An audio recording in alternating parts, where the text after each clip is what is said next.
देखो गीता अध्याय नंबर 15 के श्लोक नंबर 16 और 17 में 3 पुरुष हैं।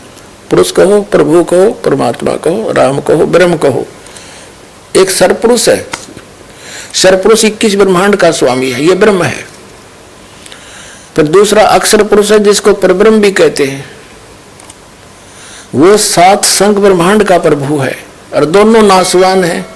और इन दोनों के ही अंतर्गत जितने प्राणी इनके लोकों में धाम में वो भी नासवान है। जीवात्मा किसी की मरती नहीं, वो तो गधे की भी ना मरती। गीता अध्याय नंबर 15 के श्लोक नंबर 17 में कहा कि उत्तम पुरुषत्व ने परमात्मा इति धारते हैं। वो वास्तव में सही भगवान श्रेष्ठ परमात्मा पुरुषोत्तम था, इन दोनों से अन्य है, जिसके विषय में 8वें अध्याय के 3 श्लोक में कहा है वह परम अक्षर ब्रह्म है। तो ये 3 पुरुष हैं और इनके 3 ही धाम है।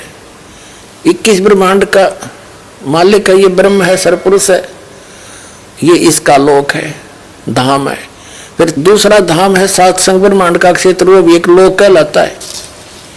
जैसे भारतवर्ष में राज्य भी अलग है और सारा मिला के एक देश भी है, ऐसे देश बहुत हैं, देश में अलग अलग राज्य भी हैं सभी देशों में।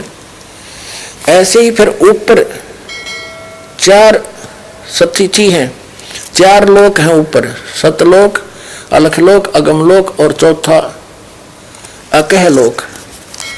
उस चौथे लोक से सबकी उत्पत्ति हुई है, वहां परमात्मा ने बैठकर नीचे के सब लोकों की रचना की है। वो सबका उत्पत्ति स्रोत है, उसको समुद्र नाम से जाना जाता है, वेदों में उसको समुद्र कहा है, चौथे लोक को। तो यहां से तीसरे लोक में सतलोक में परमात्मा विराजमान है। अब देखिए इनकी कलाबाजी, यहाँ गलती करेंगे थोड़ी सी, ये दिखाऊंगा तो ये पकड़े जाएंगे। ये देखिएगा ऋग्वेद मंडल नंबर 9 सुख 96 का हम 16वां 17वां पढ़ चुके हैं, 18वां। ऋषि मना ये ऋषि करत सर्वसा सहसर अणिथा, अणिथ है पदवी कवि नाम।